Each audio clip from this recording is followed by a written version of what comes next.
attendees can chat with everyone. Hopefully it's fixed now and everyone can use the chat because we are in a webinar format, so you cannot share video and audio yet, but there will be time for that after the presentation is over. So for now, I see some chats coming in, so hopefully it's working. Excited to see those chats. Please feel free to keep using that to say hello to one another. And as a reminder, this webinar is being recorded so that we can have it on file, and it will also be live streamed to YouTube. So to those of you who are watching live on YouTube, or if you're watching our broadcast after the fact, welcome to all of you as well. We're very excited to have you all here for our August volunteer gathering. And I believe that has covered everything. So again, if you have any questions, please feel free to use the chat or the Q&A if the chat's not working. And for now, I will pass it over to Allison to get us started. Welcome. So glad to see everyone virtually. We're going to start with our land acknowledgement. Rancho Los Cerritos is located on the unceded ancestral lands of the Gabrielino Tongva people, who are the past, present, and future caretakers of the Los Angeles Basin and Southern Channel Islands. We honor and extend our respects to the many indigenous people who call these lands home. As we know, tonight's featured speaker is Marie, who will be speaking about dragonflies at Rancho Los Cerritos. And then following Marie's presentation, you'll hear about a new exhibition that's opening in the library, plus a few other updates about what's been happening at RLC this summer and what will be happening here in September. But first, a few important site updates. Construction, I'm looking back to advance forward. For all of you that have been to the site, you know it's underway. This is our stormwater recapture project. It'll allow us to retain and reuse runoff water. We'll be improving our water collection from 40% on site to about 95% on site. As most of you know, we were closed for the first few weeks in July, and that was to drop the cistern in. And this is one time I like to say it was unimportant, no obstacles. It was great. It was the most successful cistern drop I've ever seen. Granted, it's the only one I've ever seen, but I'm glad it was my first and it went without a hitch. You'll also notice that the area in front of the visitor center has been torn up. That will be replaced with permeable pavers, which should be going in the next few weeks. And also the soil cement road is gone, and that will be replaced with permeable concrete. Also beginning to think about what we want to do with STEAM curriculum, keeping the A in STEM, so we are STEAM. So it's an exciting project. You've got to come out to the site and see it now, because trust me, once it's done, you almost won't know it even happened. But that's a good thing. We don't want people to see it, but we will be collecting water. So we're super excited. And it is slated, fingers crossed, to be done by September 24th, which, if you haven't heard, is the Rancho Los Cerritos 2022 Gala, Sharing Stories of Home. September 24th, 5 to 9. It'll start outside the visitor center with our silent auction. We will also have the exhibition open, and many of the exhibit participants will be there to talk with people who are attending, and they'll get to know the participants as well. Then people will walk through the orchard and see an art installation that we're working on now. They'll end up in the backyard for our dinner, which of course we have the dinner, the live auction, the Fund and Need live ask, and a really unique piece of entertainment this year. We brought a professor on from Cal State Long Beach, Dr. Tony, who is writing a corrido, or a ballad, and it will be about the tenant history period and connecting it with the current exhibit. So it's really about how our past history informs our current history and how we plan for our future history. We haven't done it before, but Dr. Tony is an amazing corrido writer. She's also a guitarist and will be performing it. And it should be a very compelling and moving story or ballad about the tenant period history. Of course, the backyard will be lit to its absolute fullest. It'll look gorgeous. We still do have tickets available and some table sponsorships. We are filling up fast. So if you are interested in attending, please let Laura, Alana, Megan, or myself know. Should be a lot of fun. And then, of course, a big thank you to our 2 summer interns who have worked so hard this summer and are both finishing up this month. I want to commend both Grace and Sarah on a job amazingly well done. Thank you both, and we're looking forward to hearing about your projects later on tonight. So with that, I am going to turn it over to Megan.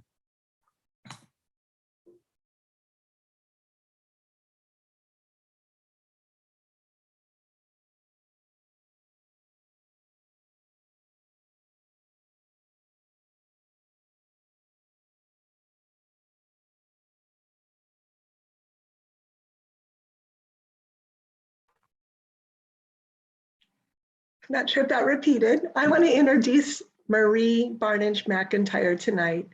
You all know her as our horticulturalist who works very hard to keep our historic gardens looking so beautiful, being so inviting, and actually being incredibly healthy. She works with gardening volunteers and the Azteca crew to ensure that the plants themselves thrive.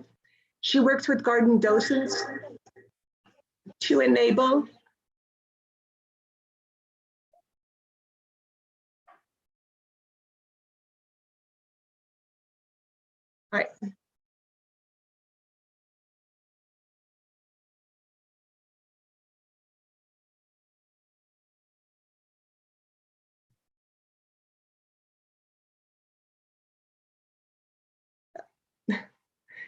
I'm not sure I'm getting feedback, to enable that everyone can share the stories of the garden.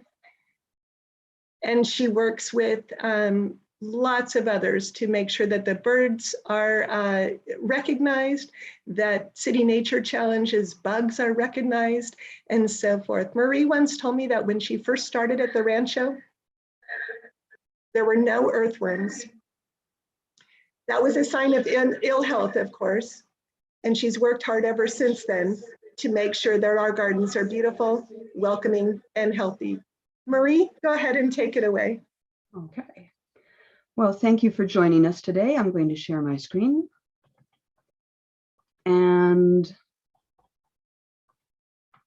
something Megan asked me to let you guys know is that the dragonflies that we will really focus on tonight are dragonflies you could potentially see at the rancho. Now, here's a proviso: not every single photograph of the dragonflies was taken at the rancho. And I don't know that that will be very important to you, but it is a little bit of a detail that maybe you'll enjoy knowing. Okay. The oldest predecessor of the dragonfly is the griffinfly.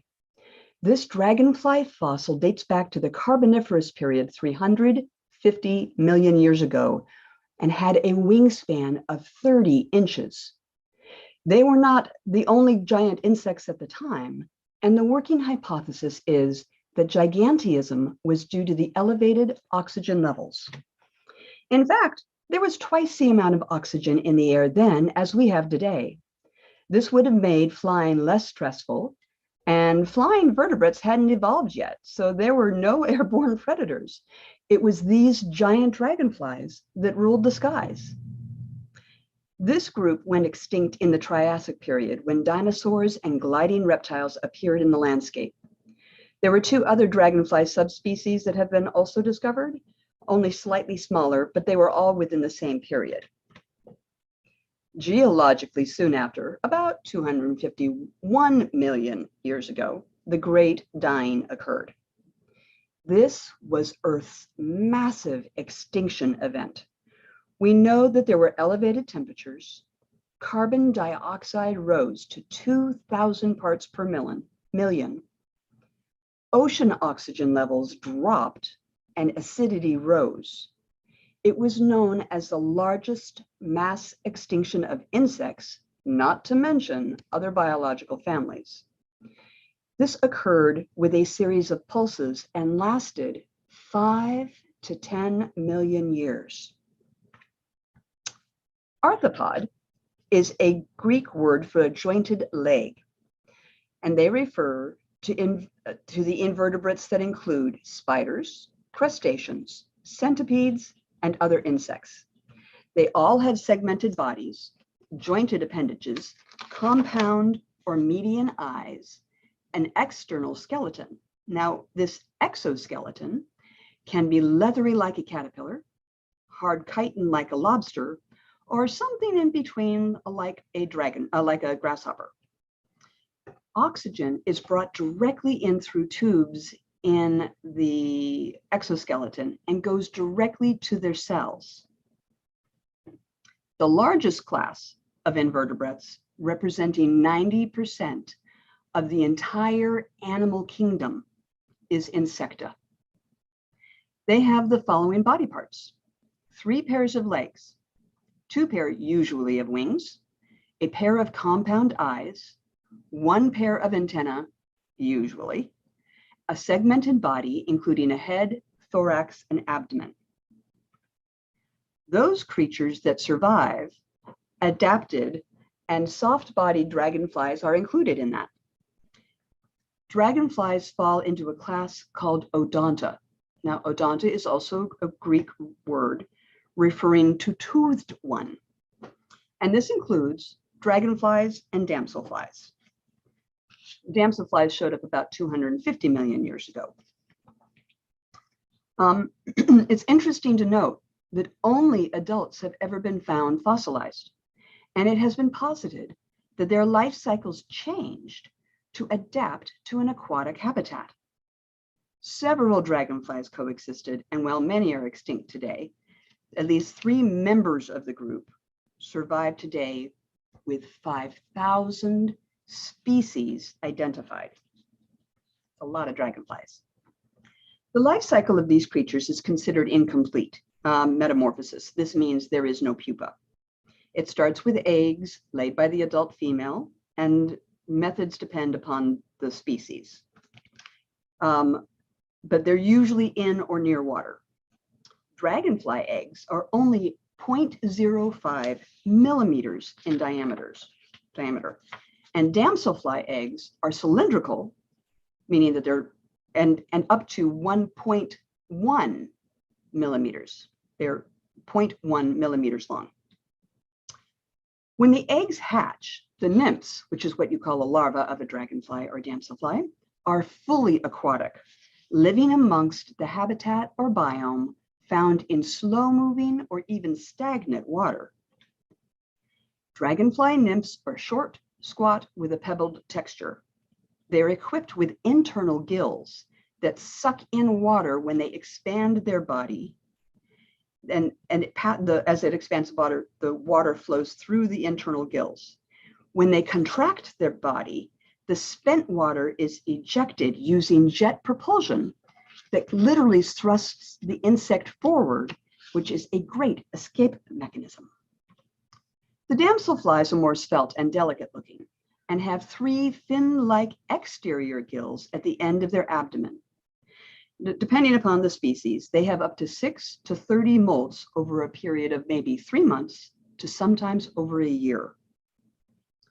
They both have compound eyes, and all are carnivorous, preying on anything smaller than them: fish, tadpoles, other aquatic insects, and of course, the larvae and adults of mosquitoes. To catch the prey, the nymph's lower jaw has the ability to extend forward and lying in wait in the muck when a tasty tidbit swims past. The sharp-toothed lower jaw, also equipped with hooks, snaps out and snares the unsuspecting swimmer and retracts for consumption. As the nymphs grow, they molt, shedding their exoskeleton, as it cannot expand to adapt to their growing physique. When it is time to emerge from the water for their final molt, they must also start to breathe air. Perching on a twig, plant, or other vertical surface, the dragonfly will slowly emerge. This is hard work, as the dragonfly must pump bodily fluids throughout the now significantly larger body, and one with wings as well. It can take 2 hours for the full emergence, then a couple more hours for the wings to harden. but once they do, they will fly away, leaving the last exoskeleton behind. Now, airborne, the adult's habits depend upon their species. Some perch while others spend most of the daylight airborne in a habit called hawking. They all have large compound eyes. Now, compound means that each eye is composed of multiple optical units.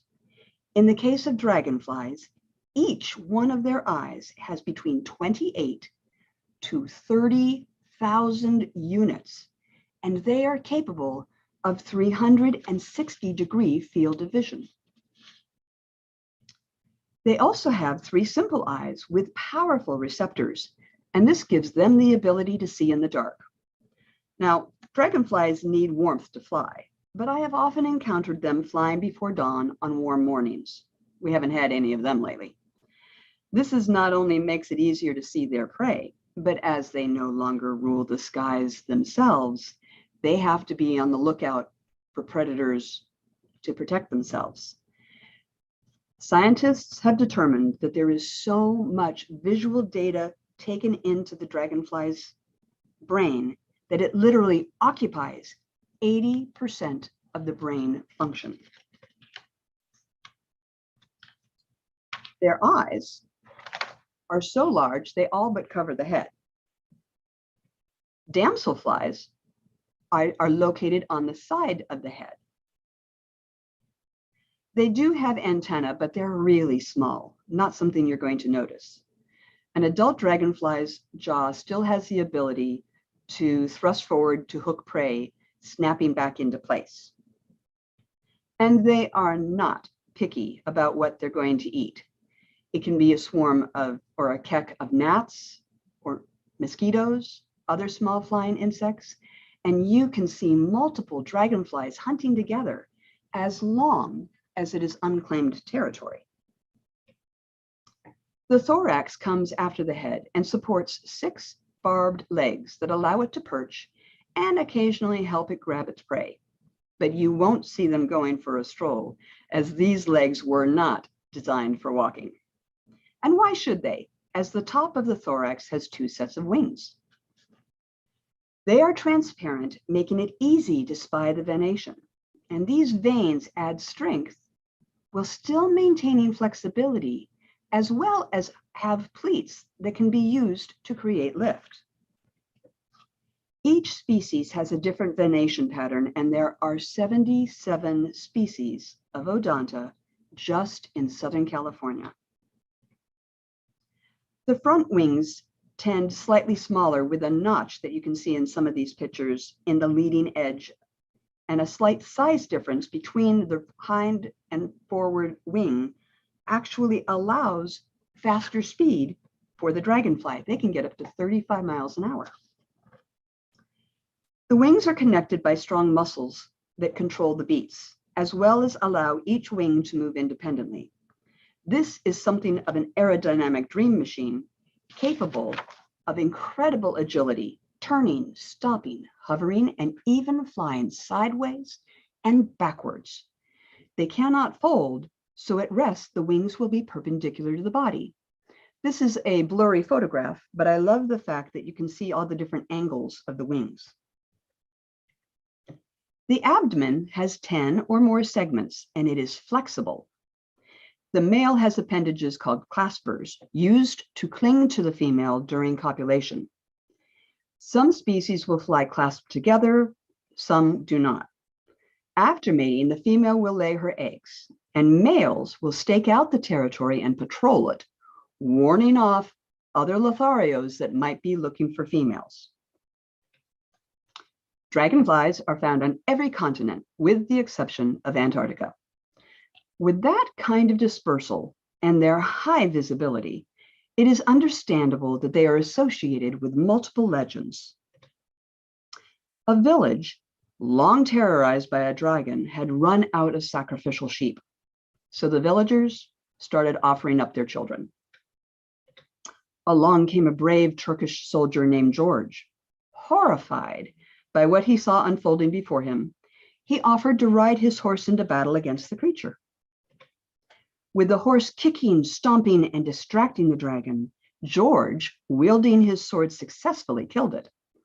Eventually, the venerable George was canonized as a saint, but that is a different tale. However, his success annoyed the devil, who no doubt had created the situation to begin with. In a fit of pique, the devil changed the horse into a flying insect and called it the devil's horse. This legend spread, and when told in Romania, the word drac means both dragon and devil. When translated into English, it got changed to dragonfly.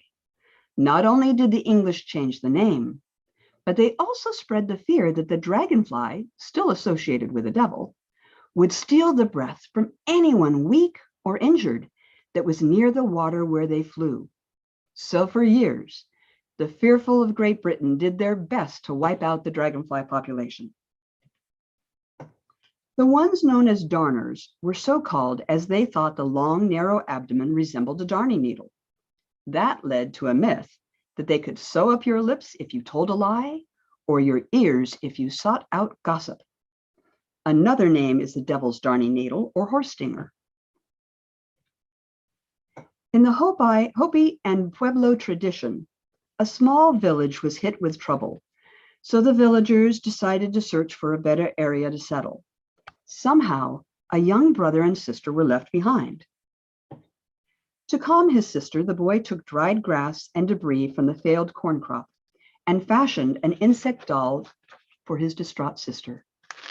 The corn bean came to life and taught them how to please the gods. But the girl felt ill, so the corn bean took flight, seeking out the gods, the corn maidens, to come and heal her. The children were so much loved by the gods and were told that they would become great leaders and the land would once again become verdant and fertile. The corn spirit, being the only one of its kind, was lonely and asked the brother to make him a companion. The boy made a second, and it too came to life. The corn spirit asked the boy to call both of them and their offspring Dragonfly. The boy told him, "I will paint your form on sacred themes to symbolize spring rains and all that benefits from them. Your companion I will paint as a symbol of summer and the summer rains." The black, white, and red dragonflies arrive with the blooming of the corn, followed by his companion, the green dragonfly, later in the season. They are honored and considered harbingers of life-giving spring and summer rains, and killing a dragonfly is taboo. They are not the only indigenous people in our continent that praised the dragonfly. The Navajo Nation, the dragonfly symbolized pure water. And I have to tell you, dragonflies are more sensitive to pollutants and poisons than damselflies, but they are both strong indicators of a healthy ecosystem. When you consider how many mosquitoes and midges and flies they consume, they are also keeping the airspace above them in balance. Damselflies have three main groups and are the first to appear in spring. They include dancers and bluets, and they actually tolerate cold better than their larger kin. Forktails are the only ones that I've photographed at the rancho, and they're only about an inch long. Not strong flyers, they love congested ponds, as tiny insects will gather to crawl across the duckweed or lily pads, and the forktail can easily pick them off. Oops, sorry. The males are far easier to identify than the females. And that this is the male, and you see the arrow pointing, there's 4 blue dots on its thorax, and that lets us identify which one it is. The blue-eyed darner are plentiful on the western half of the country. The males have chalk blue eyes that earned them their moniker. The black thorax has 2 blue stripes on top, as well as 2 short blue dashes on the side. Their abdomen is comprised of blue and black bands with small white triangles and brown circles. The females are polymorphic. That means that some females present as duller versions in yellows and greens, while the andromorph version presents more male, much like the male coloration. These are about 2 inches long with a wingspan of 4 inches, and they tend to be fairly clear. The mating ritual has the female laying her eggs on vegetation, and then she joins her mate in flight to retrieve the sperm packet he has placed on his abdomen. Once she collects the sperm, she fertilizes the eggs, and then she moves them into the water. The male will defend the eggs he fertilized from other males interested in interrupting the process. The common green darner measures out at over 2.5 inches, and they too start with clear wings, which span over 3 inches. With age, the wings become more amber, especially the females. Both genders have a plain green thorax, and the mature males will have a purple-blue abdomen with a black stripe. However, when it's cold, it might be so dark you can't see the purple stripe. Most immature males and females have a rusty abdomen, yet females have been found exhibiting the color of mature males as well. If you can get a look at their face, they have a black bull's eye, which is actually called a frons, marking in front of their eyes. They have their eyes and then the frons. Males patrol attractive breeding grounds for females. Once a mate is found, the copulation occurs away from the breeding site. Then they return together in tandem, the only darner that practices tandem ovipositing. Other males will do their best to disturb this by trying to knock the male off the female as she deposits her eggs on floating stems. With their greater size, they are capable of preying upon larger insects, taking on wasps, flies, butterflies, and other dragonflies. Strong flyers, they hang out in many habitats, and those in the northern parts of the Americas migrate south to Texas and beyond in the winter. This migration requires 3 generations to complete. Starting in the southern range, the individual adults will head north, while the second generation emerges in the northern climates late spring or early summer before heading south, traveling 7 to 87 miles per day. This journey will take weeks. Possibly because they are moving south due to colder temperatures, they travel in rivers of dragonflies and are highly visible to both people and falcons and kestrels who find them tasty. The third generation occurs in the south again. This one does not migrate. It produces the next generation that will repeat the cycle that's just been finished. That said, there are some naiads or nymphs that develop slower, and sometimes they'll take up to a year instead of the 3 to 5 months that normally occurs. These slower developing nymphs become resident and never migrate. Science hasn't quite determined why that is, and they're thinking it may be genetic. Skimmers include dashers and saddlebags. This is a blue dasher. They have countrywide distribution and get 1.5 inches long. The males have metallic green eyes, a blue-brown thorax with yellow stripes, and a vivid blue abdomen. With age, and as the summer sun heats up, they will become a chalky. It's almost as if they develop sunscreen to help reflect the hot summer sun. It's usually the male will do this, but sometimes the female as well. A female, instead of green, will have red eyes, and the thorax will be brown with, again, double yellow slashes. Both have a white face and clear wings in the warm climates like California, but develop a darker amber wing patch in cool climates. Why do they do that? This is an aid in thermoregulation. Remember, they can only fly if it's warm enough, so they have to heat up their body to be able to fly. The tip of the abdomen often turns black, while our local ones sometimes never turn black, possibly because it's warm enough. Rather than hawking, a dasher perches and waits for small flying insects to approach the roost. As they fly past, they dash out to grab it. They will shift perches regularly and defend them from any other dragonflies aggressively. One study showed that they could eat 10% of their body weight daily. That is a lot of mosquitoes. The blue dasher's territory has been creeping north and it's very likely due to climate change. Saddlebags are moderately large, and there are 7 species in North America. These are recognizable by the dark spots on their hind wings right next to the abdomen. Now, since the rest of the wings are clear, the spots actually appear to bulge from the abdomen, which is how they got the name saddlebags. The body length is shorter than the wingspan, but the saddlebags will be the feature that gets them sorted. These are mostly seen in flight as they are hawkers, and it is rare that I find them at rest. Mind you, looking at the coloration, even if they were at rest, I would probably overlook them. Some saddlebags migrate and some do not. The neon skimmer is by far the most visible, not just for its size of 2 to 3 inches, but for the bright red face and red to orange thorax and abdomen of the male. The male's wings have an amber shadow at the base of each wing, and the vein at the top of the wing is also bright orange. The female is a rusty hue and tend to have clearer wings. Skimmers are fast, strong, and very aggressive flyers. The male will both perch and patrol to observe his territory, looking for food and, of course, potential mates. Anything trespassing needs to be driven off. Seeing a female, he will approach her and inflate his abdomen. If the female flies off, he does not take no for an answer, but he goes in hot pursuit. When they mate, it's usually on a sturdy twig, but occasionally in midair. The female then lays her eggs individually in the water. Oops.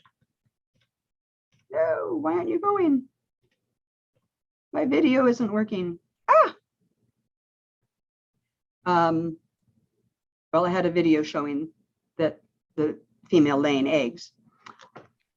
When she lays them in the water, the eggs will sink to the bottom, and predation is high with everything that's living in the water. To distract the predators, she will fling a drop of water away from her, and when the droplet hits the water, the pond surface, it distracts the predators in the water, giving her eggs a brief reprieve. Another reddish dragonfly is the highly variable 1.5-inch variegated meadowhawk. Look for a dark outline around the creamy spots on the side of the abdomen. If you get a good look, you may find the 2 yellow dots on the thorax.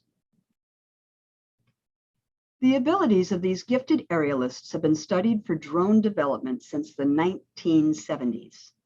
Unlike an airplane with fixed wings, the 4 wings are independent, and the dragonfly, rather than depending upon lift, harnesses drag to support its weight. A dragonfly has a spatial awareness that allows itself to right itself when it's upside down. Scientists studying dragonfly brains determined that dragonflies practice selective attention. Before this, they thought that ability stopped with primates. Dragonflies can select one target out of multiple, and they get their prey 97% of the time in both pursuit and interception.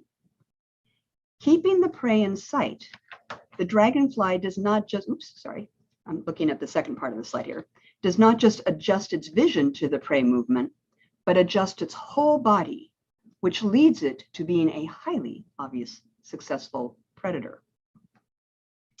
When next you spy a dragonfly, be it hiding in plain sight, like this one, there really is a dragonfly there, or showing off loud and proud, I hope that this overview gives you a richer appreciation for these ancient and beneficial invertebrates. That's the end. Thank you so much, Marie. Wow, what an amazing amount of information. As normal. Do you want to stop sharing your screen, or do you want to keep it up? No, There's a question from Laura Breen. Are they mostly by the pond at the rancho? It's really interesting. The neon skimmers, the bright orange ones, you can almost always see at the pond. However, I have also found them in the private garden and a couple other places. The meadowhawks love in front of the visitor center.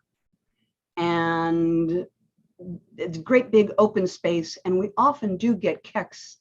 That picture of the kecks of gnats, happen to be male gnats, was taken in front of the visitor center. And often, I'm sure that many of you who wander through that area sometimes have to sort of do this as the insects are swarming. So the variegated meadowhawks, they love that big open space. And again, they're hawkers, they're not perchers. The saddlebags I have seen in several different places.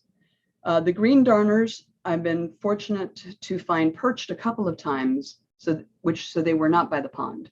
That one was a recent photograph. Laura Wilbanks saw one under the veranda right in the backyard. And I was coming out of the kitchen, and so we got some great pictures of it, which I shared with you tonight. And then for the very first time, I was able to get a photograph of the blue dasher, and that was at the pond. It was a male, and he was, it was exciting. I had just been finishing up work. Megan had stopped to ask a question, and I don't have my camera with me, so I had my phone, and I'm trying to take this picture and talk to Megan and not be rude to her and saying, hang on, I have this great dragonfly. Everybody who knows Marie knows she will be distracted by great plants, insects, birds, other critters. What can I say? I come by it honestly. So, and then the only other one that I showed you was the forktail, and that was obviously in the pond. The dragonflies are there in the summer. They're very visible. Where do they go when it's not the same time of year? So some of those that migrate, you heard what they're doing. They're heading south. Those that do not migrate will lay their eggs, and then the adults will die. And then it's the larvae that are maturing in that lovely mucky stuff at the bottom of the pond, which is an incredible environment. And so they're out there living in that muck. And in fact, the photograph of the nymph was one of the ones that when I was cleaning the pond a month ago, I accidentally cleaned out several nymphs, and so I'm now. Okay, you all know Marie. So now she's chasing after the nymphs, trying to rescue them because they'll only live in water. So one of them I put in water, and then I took out real quick and got his photograph and put him back in water. So those that do not migrate generally have fulfilled their life's destiny by propagating the species, and their day is done. And then predators, are birds predators of dragonflies? Birds and bats. And like I said, kestrels. We've actually had a kestrel catch one at the rancho, and I'm going, oh, no, not the dragonfly. Couldn't you have caught a grasshopper? Here I am trying to micromanage the diet of the birds of prey. And larger falcons will actually go after them as well. Well, they're putting on a show, colorful show right now. A couple props from our volunteers. Tom says, thank you, Marie. I think he speaks for all of us. And Marcia says, I always learn from you. I never realized that dragonflies have what look like thin ladders. Thank you, and thanks to my internet making it so I can get it big on my computer. Glad you can join us. All right, muy apreciado. That is not in any language that we know, but we all appreciate it, Marie. Thank you so much for all the work you did to put this together and enlighten us tonight. Now we're going to hear from Carlos and Grace on the new exhibit. Carlos, would you introduce our second speaker? Absolutely. So my name is Carlos Ortega. For those who don't know me, I'm the curator at the Rancho, and today I'm really excited to introduce you all to this year's curatorial Getty undergraduate intern, Grace Lopez. And Grace is studying history at Cal State Long Beach, and she's working towards a minor in political science. And Grace has spent the last 10 weeks in assisting the curatorial department with our daily tasks, and she has focused on the development and conceptualization of an upcoming exhibition at the library titled John Temple, Overcoming the Challenges of the California Land Act of 1851. And today she'll be giving you a brief presentation about the work that she's been doing and her research on John Temple and the process he followed to get his land acknowledged. Hi, I'm Grace, and like Carla said, I'm going to be giving a brief presentation on the exhibit. So I'm just going to share my screen real quick.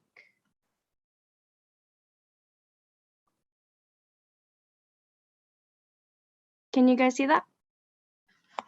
Right, so the exhibit, as Carla said, is John Temple, Overcoming the Challenges of the California Land Act of 1851.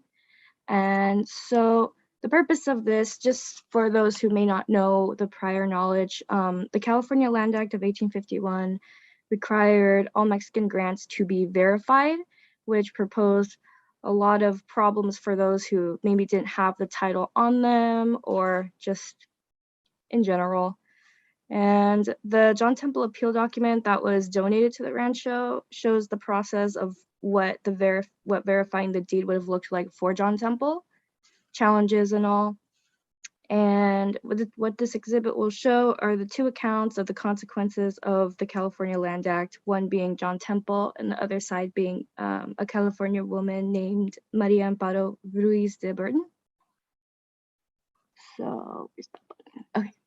So one of the slides is called The Barriers in the Land Appeal Process, and this panel is basically about the challenges that Californians would have gone through in which they probably would have gotten their land taken away. So we got language barriers, deception out of land, long-term fees, for the lawyers or daily expenses, unable to find deed validations, squatters on their land. That's a whole nother story. They had rights of other people's lands. And then the Treaty of Guadalupe Hidalgo. And yeah, so next slide. The next panel would show the diseño, which was the original drawing of what the land that was part of Rancho Los Cerritos would have looked like before John Temple had owned it. So that this photo will be displayed on it, and it'll have like a little writing about like what it's about. Next button. So the next panel towards the fireplace is about John Temple and Rafaela Cota de Temple. And this slide includes information about John Temple's life and how him and his wife, Rafaela de Cota, built their life at the Rancho Los Cerritos. Next slide. So the display case in the library talks about John Temple's side describing his troubles and ultimate success of his title. And then Maria Amparo Ruiz de Burton's side will discuss like her obtaining Rancho Jamul, her legal battles in which she kept losing but getting it back, her land. And the works that she wrote about her experience. So the one we're referring to is Squatter in the Dawn. And the next slide are the artifacts that we've decided to use. So we have Temple's branding iron, which was in his contract when he purchased Rancho Los Cerritos of what he would get. So we thought that'd be like a little fun fact to include, in which we actually found the branding iron. So that was cool. We included it in the exhibition. We're using this photo of him.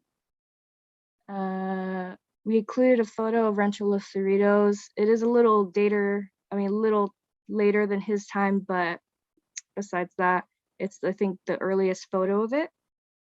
And then a drawing of his store. Yeah. And then for Maria Amparo Ruiz de Burton's side, we're using her portrait, a landscape photo of Rancho Jamul. We're having her book displayed, Squatter in the Dawn, and then there's an excerpt from Squatter in the Dawn, basically just talking about how she feels that they've been wronged, California owners have been wronged, and the fact that she doesn't think that even Congress knew that it was going to become this big of a problem. And yeah, that's what I got.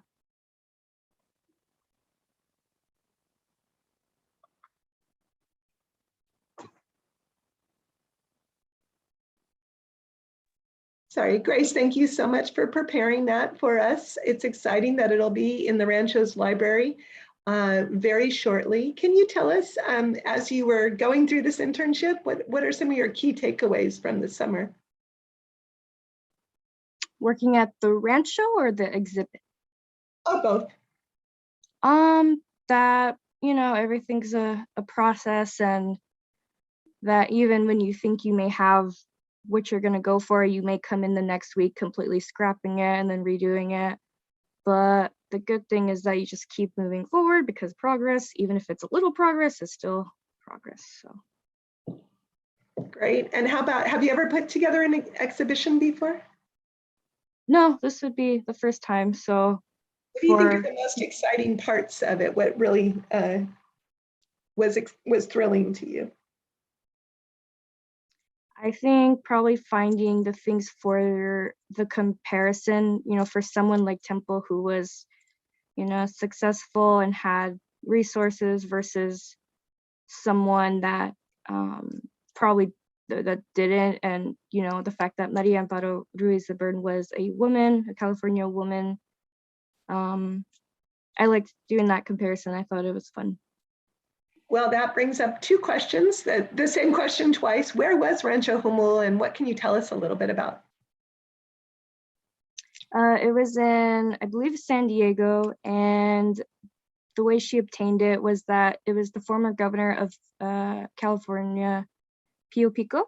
He had owned Rancho Humul and he meant to sell it, or he did sell it, but when this all happened, he was told that he needed to get his title to verify it, to make sure it belonged to him in the first place, which he couldn't find. And so eventually it became public domain, in which Maria Amparo and her husband were able to obtain it, which is irony in itself. You know, the fact that even being the governor of California couldn't save you from getting your land taken away. So that was interesting to learn about. Right. And I know a number of our volunteers helped to transcribe the appeals document. It's in Spanish, right? Parts of it, yeah. And were there any quotes or things that stood out to you that you can share with us about that document, since most of us haven't read it or even seen it yet? Yeah, so towards the beginning of the document, there's, I believe, 16 grounds of complaints that the district attorney had for John Temple, meaning all the complaints that they had of him owning Rancho Los Cerritos, but they were things that were easily discredited. So they would say like, oh, well, he's not a Mexican citizen, when in fact, you know, they could easily look up that he was. Or there's no proof of the death of the previous owner, which sounds ridiculous in itself and was easily discredited. So that whole 16 grounds of complaints was fun to read, but it was also kind of like, you could tell they were just reaching for things to complain about. Fantastic. Thank you so much. And I believe Allison speaks for all of us when she says, really nice job, Grace. Much appreciated. Thank you for sharing that with us. We all look forward to seeing the exhibition once it's ready in the library. Next up, we have our other intern from this summer, our other Getty intern from this summer, and her supervisor, Alana, is going to introduce Sarah. Hi, everyone. So I have had the privilege of being the supervisor for Sarah, who has been our educational intern through the Getty Miro undergraduate internship program. And she started a couple weeks later. So Grace has finished hers, but Sarah will be still our intern through next Friday, the 26th, I believe. So a big part of the internship was working with the summer camp. So helping me as the camp manager, serving as the assistant camp manager, plan, execute, and sort of debrief the summer camp process. And now we're still in the debrief, but the official camp is over. And so now using that knowledge, previous Rancho Los Cerritos history, since Sarah actually has volunteered or worked at the camp several summers, and sort of taking that and looking at future potential educational programming, helping with an upcoming History Camp America video. So lots of exciting things still in store for what is sure to be a jam-packed last couple of weeks of her internship. And I'll turn it over to her now to share her experiences so far with our summer camps. Yes. Hello. Can everyone see the slideshow and hear me okay? Cool. Okay. So yes, I'm here to show some photos of summer camp and tell you all how it went, as well as reflect on what I've learned so far this summer. So yes, I'll just go ahead and get started. This is my 5th time doing summer camp here at the Rancho, but it is my first time being assistant camp manager, as Alana was saying. Camp was an exciting whirlwind for Alana and myself. We had a lot of twists and turns thrown at us, but that really gave us the opportunity to be even more flexible and think outside of the box. So due to construction and like a shortage of camp counselors, we were really, again, thinking outside of the box to make camp the best experience possible. And one way we did that was by taking a couple of field trips. So these are the first photos that I will show you. So the first field trip we went on was to Rancho Los Alamitos. The kids really enjoyed it. They loved looking at a different rancho, seeing the museum, and of course, like looking at their farm animals. I feel like it really enhanced like their like knowledge of the rancho because they had been able to like see how it compares to a different one and know that there are multiple. So yeah, that was a really fun day. The other field trip we went on was to the El Dorado Nature Center. Again, they loved looking at the wildlife and identifying different plants and animals that they saw. This is the group that I was walking around with, and they particularly liked making up their own squirrel calls and finding families of ducks and taking turns naming them. So yeah, that was a really fun day. I took them on a 1-mile hike around the nature center, got them nice and tired. We played some games on the field. That was really fun. Yeah, and then so obviously most of the activities though that we did were at our own rancho. So some activities that we did. So on the left you can see that we did a gold painting activity. We also did candle making. We made butter and did 19th century laundry. Some crafts that we did include collage making, impressionist art, and clay sculpting, as you can see here, and crowd favorite games such as Evolution, Red Light, Green Light, Guess the Leader. Yeah, all those games super popular with the kids, and they were oh, and we can also see roping here to the left, which is kind of like a part of our herding activity that we did. And yes, another fun activity that we did with the middle schoolers. So for the last week of camp, it's just middle schoolers. It's called Unplugged. And a new activity that we did was writing and filming an episode of Rancho News. This was a project that required campers to combine their creativity as well as their knowledge of the rancho in order to put together a news segment about the rancho. And it was really fun to be a part of. And we can see to the right our viewing party that we had. The kids really laughed and enjoyed watching it, thanks to Alana's brilliant editing as well. And it's going to be on the YouTube channel soon. So if you guys want to check it out, feel free to do so. But yeah, besides that, as far as what I've learned this summer, I feel like I've grew in a couple of areas. Like I said before, I've been a camp counselor, but this was definitely an adjustment as a role. I've taken on more responsibility, both like behind the scenes and like on the scenes as well. So behind the scenes, I got to learn more about like what it takes when it comes to planning, decision making, and just like prepping all of the crafts that goes into everything.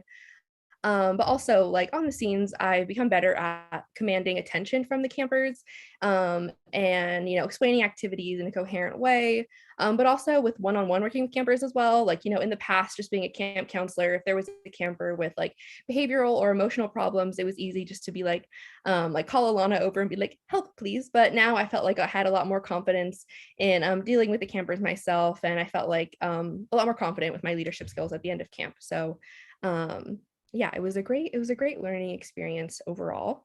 But yeah, the summer was very heartwarming and fun for me, and I'm very thankful for the Rancho and the Getty for giving me this experience. And like Alana was saying, in the next couple of weeks, I'll be breaking down and debriefing camp, and as well as helping film the History Camp America videos and putting together plans for inclusive, diverse, and equitable programming for the Rancho to use in their future. And yeah, I hope to see you all around as I am doing that. And please let me know if you have any questions. Thank you. Well, I do have a question. Can you tell us what the breaking news was on the edition? I can. So the kids all like wrote their own skits. Like we kind of gave them like an idea of everything, and the kids had an idea to because we took them on a house tour. So they decided to have that there was a visitor who was on a house tour. They forgot their water bottle in the blacksmith shop, and then they wanted to use like the forge to fix their own tools, and then they started a fire at the rancho. And then the emergency responders came quickly though, and the damage was minimal, so that was good. But yeah, it was really funny to record, and they did include some knowledge about how blacksmiths use the blacksmith shop, so it was a little bit educational too. I am sure Allison and the rest of us are breathing a sigh of relief that they put out the fire. Yeah. Especially since we haven't yet installed that fire suppression system. So good thing that we have capable middle schoolers. Definitely. Another question from Laura Breen is, have you noticed a difference in the children pre-COVID and post-COVID since you've been here for quite a few summers? Yeah, actually I have, and Alana and I were talking about it today as we were debriefing. I do feel like maybe a little bit like maybe like coming into like social skills and like problem solving is a little bit different. Like some campers were a lot more emotional. Like I had one camper who would like cry a lot when he like lost games or when a craft wasn't going his way, which I feel like is understandable when you think about like for the past few years, like we're very formative for him, and he was probably just at home alone with his parents, and he wasn't used to like, you know, not having a lot, like he didn't have a lot of control. Whereas when you go to school, you know, you don't have a lot of control, but when you go home, like your parents are kind of just like gearing everything towards you. So I can understand how like it's a big adjustment for like such formative years to be like just be stuck inside. But yeah, I do feel like there was definitely a difference, and I was expecting to see more of a difference last year with the kids after COVID, but I do feel like I noticed one more this year, so that was interesting. And I think we're all dying to know, what does a squirrel sound like? Well, it sounds very squeaky, but in my opinion, but the squirrel calls that we were coming up with were just like trying to figure out what their names were. So like we were like, oh, maybe the squirrel's name is Lucas, and then like we would be like, Lucas, come here. And so like obviously that's not the best tactic to attract a squirrel, but the kids are really getting a kick out of it, so I was happy. That's awesome. I don't think they've gone to the Nature Center before, and it's great that Rancho Los Alamitos welcomed our students there. They haven't been doing in-person field trips. I think we might have been the first for them. Yeah. Wonderful. Thank you for sharing your experience. Thank you again to Grace for sharing the project that she's been working on. Just to fill in, Alana and Sarah mentioned History Camp America. That is something that we're working on behind the scenes, and we'll give you more information in quick notes as we go forward. But suffice it to say, it's an online all-day program in November that the Rancho is planning to participate in. More information coming soon, but to participate in it, we have to prepare. I'm not sure if anyone on this phone call is part of that process, but you'll see very soon who is. Okay, I have a few Rancho announcements, and then we are going to bring all of you up, and I have a question for you. Rancho announcements, things that are coming in September.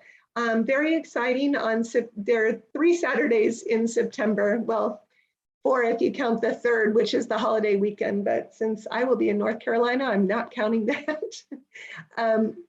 Sorry, bad joke, but September 10th is going to be the Ranchos Walk. That's when about 400 people will walk from Rancho Los Alamitos in mass up to Rancho Los Cerritos, or we think it'll be about that many. It's usually around 400.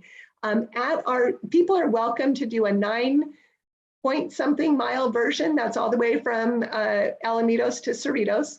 You can do a 6-mile version, starting somewhere along the way, a 3-mile version, or you can just show up at our site and enjoy the celebration. At the end of it, you can even volunteer if you'd like. I know a number of you have said you'll be station docents that day, which is fantastic. A number of you have said that you will be the welcoming crew who registers people as they come on site or checks off the box. That's fantastic. We do still have volunteer opportunities available for that day for anyone who would like to join us. So that's Saturday, September 10th. Walk it or just come help or enjoy the show at the Rancho. Saturday, here's a fun thing. Let me share it with you. If you do come that day, You will get the Rancho Walk. If you participate in the walk, you'll get the Rancho Walk neckerchief. What's it called? A bandana. And so that is the 4th annual Rancho Walk bandana. The following Saturday, the 17th, for those who like beer, is not our event, but an event producer hosts. We are the host of the Long Beach Craft Beer Fest every September, and this year it'll be on Saturday, September 17th. That event always sells out, so you'll be sure to get tickets if that's of interest to you. The following Saturday, Allison already mentioned, and that is the Rancho's big fundraiser of the year, the RLC Gala. And we hope that if you'd like to join us that night, you'll make plans to buy tickets for that. That'll bring us to October, and October 1st, we're gonna do, not technically September, but October 1st, we are gonna have a volunteer open house. So if you have friends or family, they can start volunteering at any time, but we will do the dog and pony show, as I like to call it, on Saturday, October 1st. That is what we have going on at the Rancho. Alana, if you can help me by changing everyone's status from attendee to panelist, you can think about the question before I do that, and that is, what field trip did you go on this summer, or what field trip would you like to go on this fall if you haven't had a chance to get out?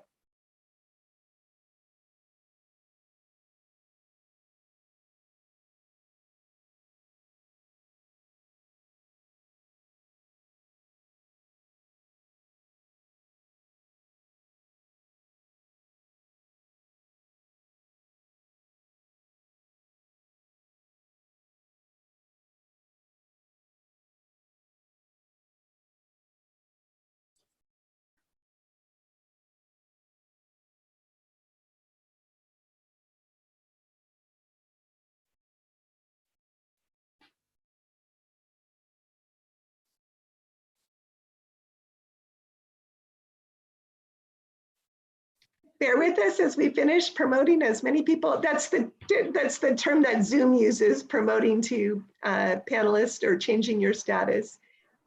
So you may have technology that doesn't allow for it, but we're certainly hoping that if you have technology that allows for it, that we can promote you.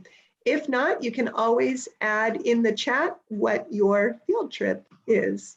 Since it was my question, I'll go first. I had an incredible experience out in Idaho this summer. I went with my sister river rafting down the middle fork of the Salmon River.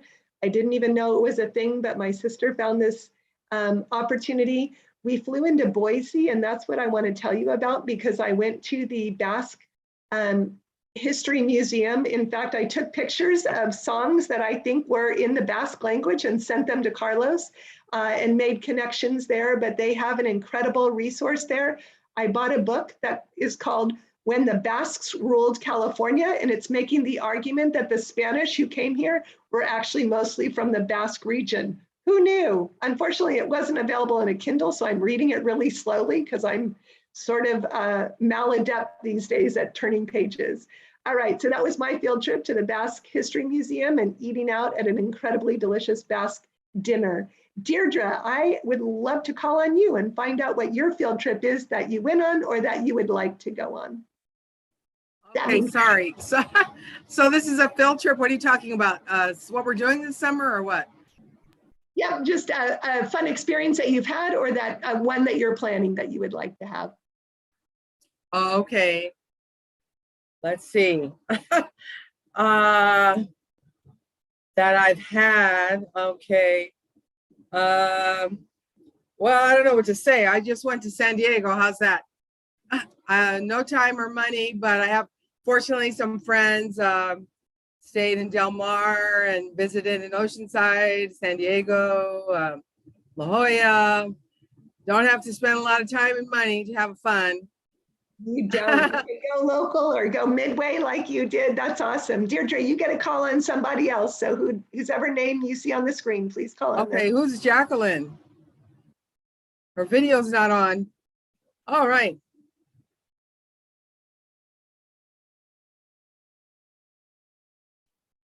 Jacqueline, you're on mute. Okay. Yes, I just figured that out. It's been a while since I've been on Zoom myself.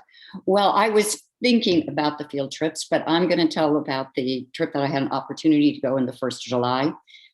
Fortunately, I was able to go back to Europe and spent 10 days in France. Part of that was seeing all of Paris again. One day was 22,000 steps of walking, which I don't think I've ever done. And then we had an opportunity to be on the Loire Canal for a period of time. So, and everyone came home and no one had COVID. So it's exciting that we can start traveling again. So I'm going to call on Tom. I'm sure he's here. Yep, I'm here. Again, the only thing I can think of would be a cruise. Went up for a quick cruise up to Vancouver, but the highlight was in San Francisco. We had probably 8 hours of just walking and having a good time, and up and down the hills, and it totaled out to be 21 miles that I covered that day. Just having a wonderful time, beautiful weather, everything looked great, and again, no COVID, which was great, and it was a great time. So let's see, I think I'm going to hand this off to Marcia.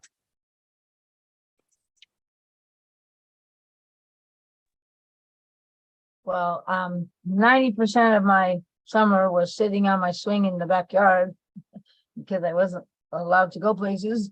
But I did go to the rancho finally for about less than 2 hours, but that was my favorite.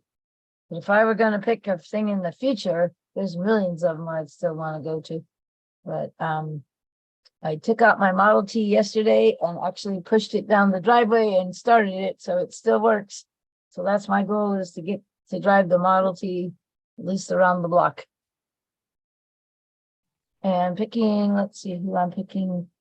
Oh, Carlos, I still have a book and shoes for you that I've been by my front door forever that I need to give you. So I'll pick you now. All right. Well, thanks. I look forward to the book. I haven't been anywhere, but if I could go and escape somewhere, it would be Kings Canyon, the national park, which is to me one of the hidden gems that we have. They usually have the Kings River that is over there. They do cleanups, and they do about 6 of them every year.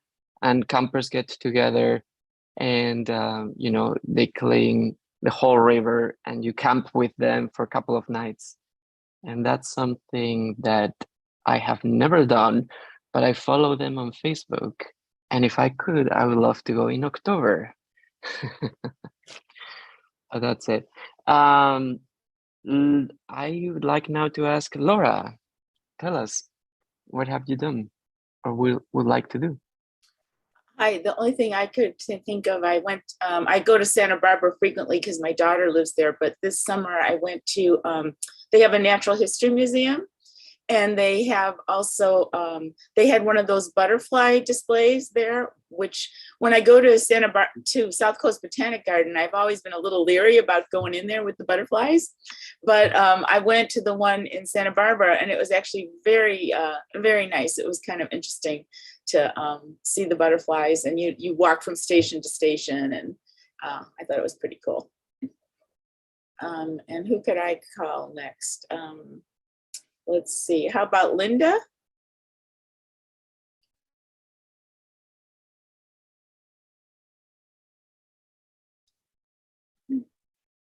Linda, are you able to unmute?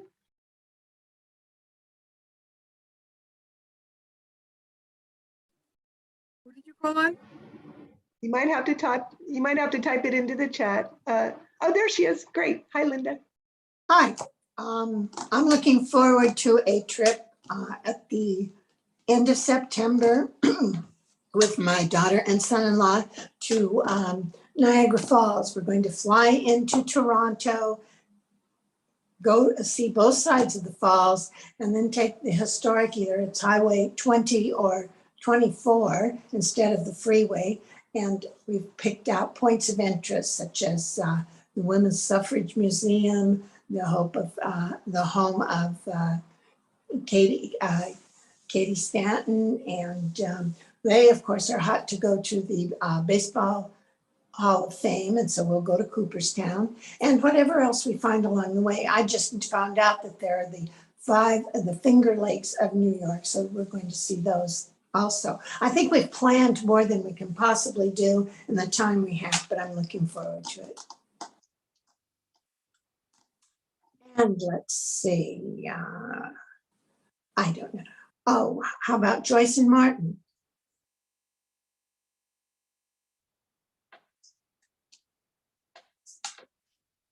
They were here. Are they still here? I don't know. They were here earlier. We have Ina and Lois and Edith, Sarah, Grace, and Marie, I think. Do you want to pick someone else? Oh, sure, Ina. I'm sorry, and Ina. That was my fault. Ina. Hi, I had a really neat experience in Santa Monica, and my husband and I took public transportation all the way, the whole trip. We didn't have a car at all. And one of the things we did, we took the train and we took the buses. We took the bus back to the Academy of Motion Pictures Museum, and it was spectacular. We spent 5 hours there.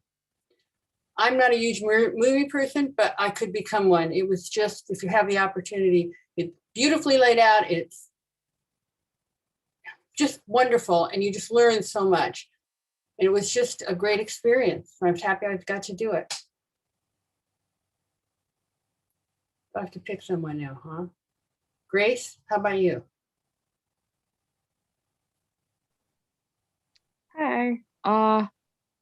During the summer, or I guess this span of the internship, I went to they do a horror Comic-Con in Long Beach, Midsummer Scream. And so I went to that, and it was really cool and spooky, and yeah. You get a call on someone too, Grace. Right, I forgot. Hi, Edith. You want to go next?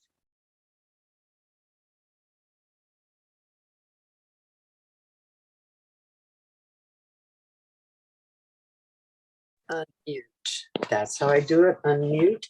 Okay. So I haven't taken any trips. I thought I was going to Hawaii for 3 weeks, but that didn't pan out. So to house sit and animal sit. But I've gone to all the concerts in the park at Los Cerritos Park with the municipal band. I think it's their, I don't know, 117th year or something that we've had a municipal band. And then I went to the neighborhood association, puts on 2 more, and I've gone to all the concerts in the parking lot. So, you know, you take a chair and you take your food, and it's an outing. I wouldn't, it's maybe not as good as a field trip, but so that's what I've done, and that I enjoyed, and you're outside and everything. So I'm going to choose Marie Baldridge. I haven't gone much of anywhere. Actually, going to Long Beach sort of feels like a field trip to me most days. No, my commute probably totals up to what most people spend on some of their vacations.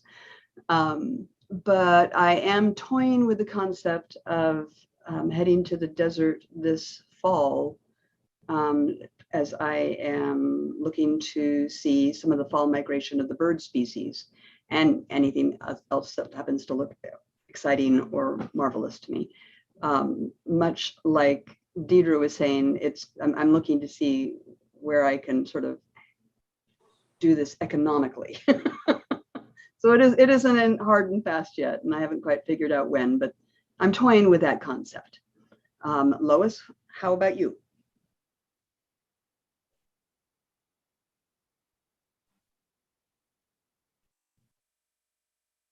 Lois, are you able to unmute?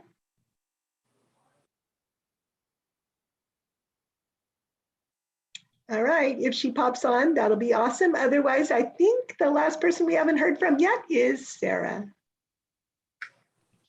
Yes, I also haven't gone on any field trips this summer yet. However, me and my mom are toying with the idea of going to San Francisco and Seattle. So going up north, which would be really fun because I went last summer with my friends and I really loved it. And my mom has never been to Seattle, so I wanted to like show her it because I really loved it. I could see myself like living there temporarily for a little bit. So yeah, I would like to go there and see some more sights. But yeah, Do the underground tour. Yeah. It's fun in Seattle. And it looks like Lois has now unmuted. Can you tell us? Hi, Phil's gonna talk. I have to go take something out of the oven real quick. Don't burn dinner. Yeah. We went on a few trips, one of which was Santa Barbara. And we went out on a whale watching boat out of Santa Barbara. And I've done a lot of that because I volunteered at the Aquarium of the Pacific. But this one was really neat because there was a humpback whale female with its calf and the escort that always goes along with them. And for those of you that don't know, humpbacks are one of the only animals that will go out of their way to help another animal. So it was really nice. We saw about 5 of them, and it was really nice. And the calf was, if you can call, the calf a calf, it's so big.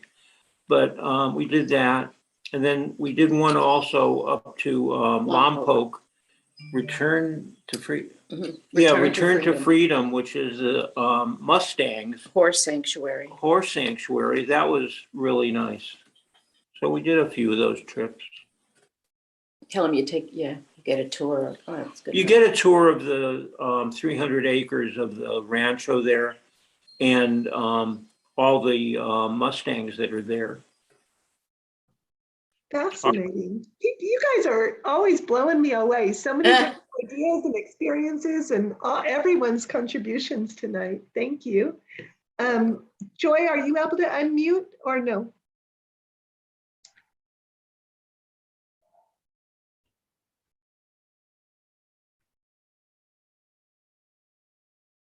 It looks like they're not.